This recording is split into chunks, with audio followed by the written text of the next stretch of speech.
All right. Fall of Satan.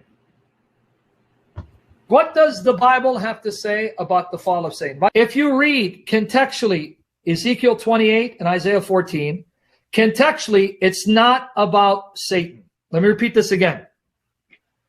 Let me sum up, because there's some other stuff I want to talk about. Contextually, Isaiah 14, 12 to 15, and Ezekiel 28, 11, 19, is not about Satan.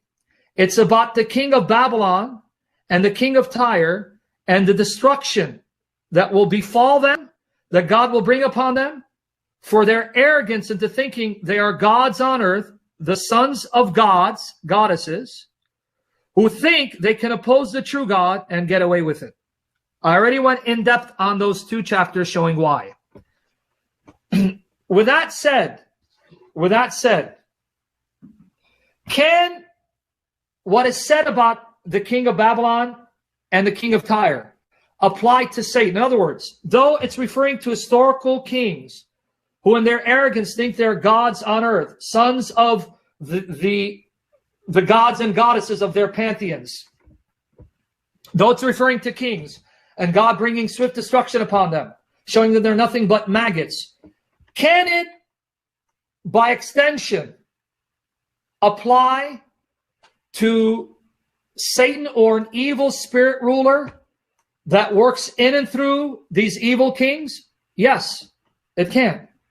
Why? Because in Daniel 10:13, 20 to 21, we are plainly told, Daniel 10:13, 20 to 21, we are plainly told that human rulers have spirit beings working in and through them, inspiring them, influencing them, manipulating them to bring about the evil and the havoc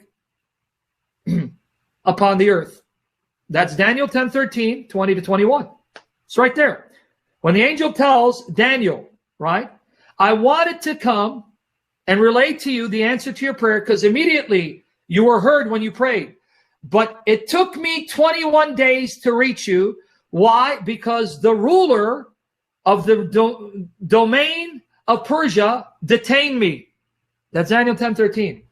What ruler would be able to resist a spirit being, a mighty spirit being, who to human eyes is invisible unless God opens our eyes to see him? It's not the human ruler. It is the spirit ruler working in and through the human ruler. So the Bible does teach behind these human rulers are spirit rulers, spirit beings that manipulate them, inspire them, influence them to bring about great evil, havoc, and destruction upon the earth. And that's what Paul says our battle is against in Ephesians 6:12. In Ephesians 6:12. Ephesians 6:12. Watch here. Thank first and last for posting. For we wrestle not against flesh and blood, but against principalities, against powers, against the rulers of the darkness of this world, against spiritual wickedness in high places. See, Paul is saying, you're so focused on the human being in front of you. You're so focused on Caesar. No, our battle is not against Caesar per se. Our battle is against the rulers, the principalities, the authorities in the heavenly realms of the kingdom of darkness that are working in and through human instrumentalities to bring about evil and destruction. Our battle against them, if we disarm them, we set the human rulers free. Sink it in? Just want to make sure. Did you catch that? If you caught that, what's the point? When you go back and listen to those sessions and understand it by the grace of God, here's the point. Let me sum up.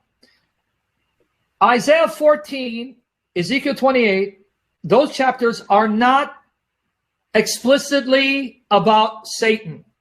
So if you're trying to use those chapters to describe the origin of Satan and his fall, you can only do so implicitly because it's not explicitly talking about Satan. someone can disagree with that interpretation, say, well, contextually, it's about the king of Babylon, who's in arrogance, thinks he can rival the true God. And contextually, it's about the king of Tyre, who in his arrogance, he thinks he's a god on earth. It's not about Satan, so I disagree with that interpretation. With all that said, is there anything explicit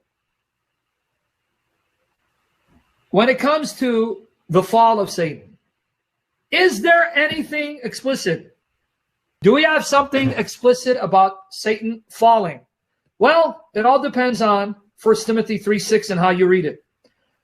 1 Timothy chapter 3, verse 6. No, Revelation 12 is not about the fall of Satan. Satan is already fallen. He's already an enemy. He's already evil in Revelation 12. It's 1 Timothy 3, verse 6. In giving the qualifications of an elder, in giving the qualifications of an elder, who is qualified to be an elder? It says, an elder should not be someone who is a recent convert, a novice, lest being lifted up with pride because of the position and status, he fall into the condemnation of the devil. Now, what does it mean? That he's condemned like Satan was condemned? Or that his pride will be used by the devil to get him condemned by God?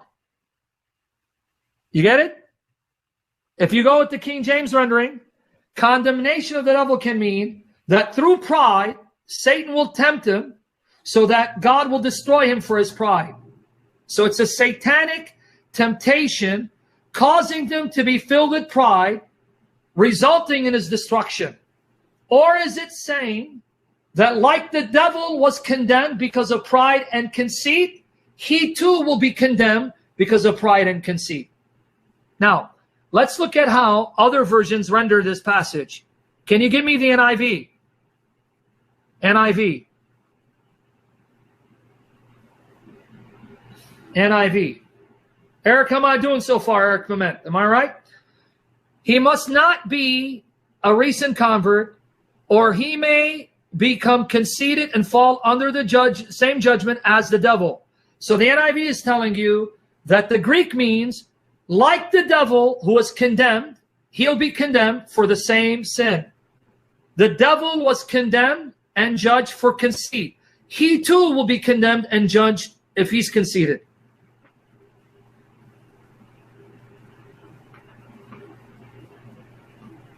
Yeah, I know. You see how the NIV rendered it? Let's see how the New King James Version renders it.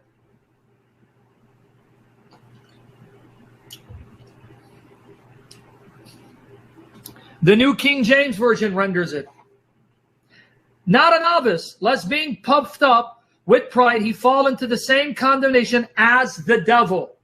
So now, these two versions say that the Greek most accurately means that like the devil was condemned, a novice, a recent convert who becomes a bishop and is given that kind of status and authority and prestige will be conceited and be condemned as a result.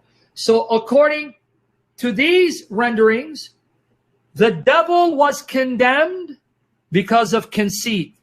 The devil was condemned because of pride.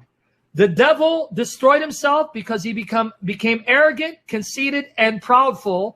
So Christians, be careful, guard your heart.